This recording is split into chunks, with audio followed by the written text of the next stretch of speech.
Hello and welcome to this week's webinar. Glad to have you with me this week and looking forward to discussing some debt reduction strategies. So excited to consider that. It's always fun to eliminate debt from your life. Once again, I'm Chris Ball. I am a financial planner. I also have a background as a certified personal trainer and an author. I love helping people build financial fitness for a lifetime. And really my two main passions are finance and fitness, so it made sense to combine the two, and thus Build Financial Muscle was born. And really, again, like I like to highlight so much, there's so much correlation between building good physical habits and building good financial habits. And I think there's so many similarities, and when you learn the power of setting goals and getting a clear idea on what you want, and you can really apply it in all areas of your life. So looking forward to helping you build financial muscle. Let's talk debt reduction. Get a lot of questions from people. They hear and read articles about a lot of the debt reduction strategies that are out there. One method that's very popular among debt reduction people is the Snowball method.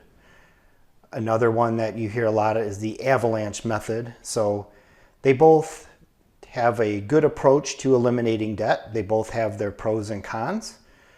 And I think it's important to figure out which one works best for you, and you might combine them, or you might try different ones, try the different approaches to figure out what's best for you. But ultimately the goal is to eliminate some bad debt out of our life, maybe credit cards, looking at some other type of loans, maybe even student loans with some high interest rates. So there's a variety of debt that people deal with these days, and I'll get a lot of questions, like I said, about what's the best way to do it. And I really think it depends, and I want to discuss that today. Oftentimes the mathematical method is the best if you want to save money, but other people, when it comes to habits and getting the emotional kick and getting the benefit of getting a debt out of their life, they look at the Snowball method. So we'll look at them a little closer here. So let me give you an example here. This might be a young couple that we're working with, and this is the Johnson family, Navin and Marie. If you get the movie reference, you get extra points, and I'll show my age. But let's say Navin and Marie had a child. We can see they're excited. They just added a new bundle of joy to the family. And they're also fortunate they just finished off student loan debts. They were fortunate enough to have some help from the family and kept debt relatively low through college, and they got the student loans out of their life. So now they're looking at credit card debt and a car loan.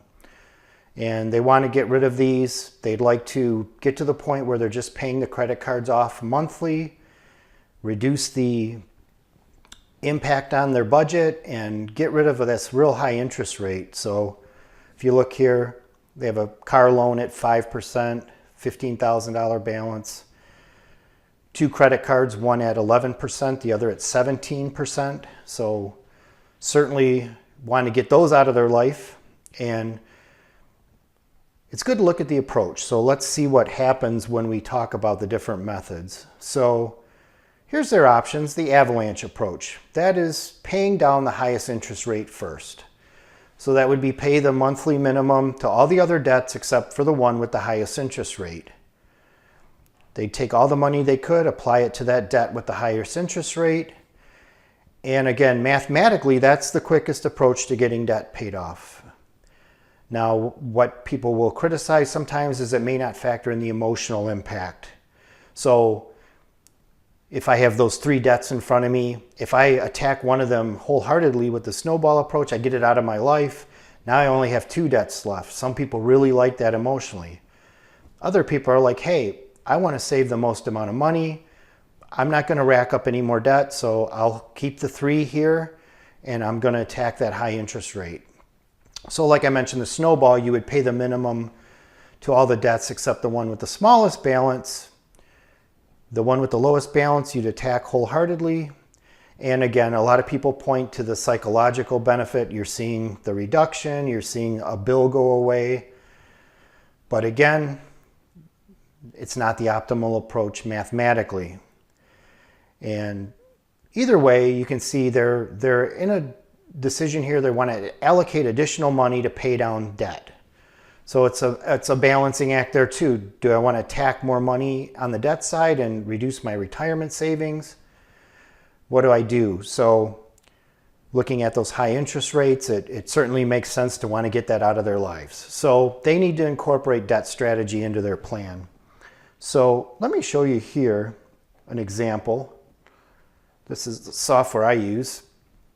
And let's look at the mathematical impact of their decision. So I want to show the difference here of the different approaches. So let's look here. Here's the graph we're going to look at here in a moment. But what I want to show you is when you make the payment. So let's say right now we're going to attack that high balance credit card. So notice here, the Visa card has that 17% interest rate. We have a current payment where we have a minimum payment of $35, and the current payment we're throwing $250 at it. So, and then what we've been doing on the American Express, we've been paying $35, throwing $500 at that payment. Now we're going to say, let's pay the minimum on the American Express. So we're going to attack that high interest rate first. So by using the Avalanche method, the total savings I could have would be $12,712, and I would be debt-free 91 months sooner. That's what the math is telling me. And that's incorporating all three of those accounts. So here's my strategy. I'm reallocating payments, highest to lowest interest rate. So I can see a tremendous amount of benefit from using that method. I'm getting that debt out of my life 7 years earlier just by attacking that high interest rate credit card. Now what happens if I use the Snowball method? So I'm going to attack the lowest to the highest balance. So looking at my balances, I would attack that car loan first. These examples are relatively close, and I did that for a reason, because sometimes you get where the lowest balance is also the one with the highest interest rate, so you're naturally attacking that card with using the other method. But here, if I look strictly at the Snowball method, I'm going to start with that $15,000 debt. That's my lowest one. But notice how that affects my success. So now I'm only saving $7,698, and I would be debt-free 86 months sooner. So you can see here that there's some discussion that you need to decide, because not only am I potentially going to save a lot of money by using the Avalanche method and attack that high interest rate, but also I'm getting the debt out of my life a little quicker, still using that method. So in the long run, if I'm inclined to do the math and be dedicated to my approach, the Avalanche method would be mathematically much better here. Really, the numbers don't lie. We're looking at $12,712 in savings versus $7,698 of savings. So that's a significant amount of money. And there are, again, people that would reason that, hey, even though you're going to save that much money, it still makes sense to use the other method, and you're still saving a lot of cash and a lot of interest and getting the debt out of your life sooner. I personally always recommend the mathematical approach when appropriate, because I think math doesn't lie.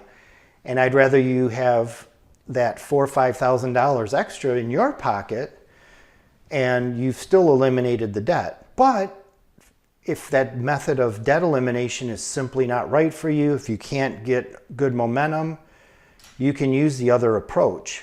So it is really a personal decision. And I think the real decision you have to make is if you're really ready for that behavioral change. And that's what it comes down to with debt elimination. Some people like getting that debt out of their life, they close that account, and then it's gone for good. And if you're comfortable with saying, hey, I'm putting these credit cards on ice, I'm not using them anymore, I just want this debt out of my life in the cheapest way possible, the best way possible. I'm committed to this action. Then I think the math doesn't lie, and it makes a strong case for doing it that way. And like I said, I don't think there is a right or wrong answer. I like the idea of keeping more money in my pocket, but they're both debt elimination strategies. So you're getting negative debt out of your life. So I think either approach is a positive step. If you're inclined to do the math and figure out what works best for you, then obviously you can see there's some significant opportunity for savings available to you. So it's a very important decision. It's one that you need to take. And like I said, I would never argue with someone that says, well, I choose this method because of these reasons. I want you to succeed, and I want you to do what's right for you. So the math may show up a good edge to it. Like in this case here, that was a pretty significant amount of money. Other situations, you may be talking just a small amount of money, and it does feel really good. Let's say you had 2 or 3 credit cards that only had $400 or $500 balances left. Boy, it'd be nice to get those out of my life. Then they're gone. I'm going to close the account. I don't have the temptation to use that card anymore and get rid of this lousy card. That can be very powerful. So I think it depends on your circumstance, your situation. But again, I wanted to demonstrate one that was very intriguing from a math standpoint, and I think gave a very strong case for the Avalanche method. So whatever you choose, here's my view on it. Success is the progressive realization of a worthy ideal. In other words, whatever you choose, if you're progressing towards taking control of your money, getting rid of some unsecured debt out of your life, and planning your financial future in the best way possible, I consider you a success already. And when you're starting through this process, you're successful. As you continue to proceed and progress, and you realize that goal, and then you set new goals for yourself financially. That's what financial planning is all about. That's what life is all about. We set goals, we accomplish them, and then we set new ones. But you can really you can see how this really can fit into your vision for your life. Get rid of this debt, start saving more money, investing, planning for the future. So many people nowadays are talking about retiring early, getting out of the grind, or starting a business. It's all about creating the life that you envision and what you want to do with your money. So I hope this gave you some things to think about. Debt elimination is a wonderful thing. None of us like to pay excess debt. We're always going to perhaps have some form for a while in our life, if it's a mortgage or perhaps a car loan. But certainly that credit card debt, that's a very important one to eliminate and keep managed. And getting some of those long-term debts out of your life can be very exciting, and it's a great process. So please feel free to visit Build Financial Muscle at any time. Reach out. I'm always happy to help people plan for a financially fit future. So I hope this brief webinar helped, and I'll look forward to discussing another topic with you next week. Thanks so much. Talk to you next time.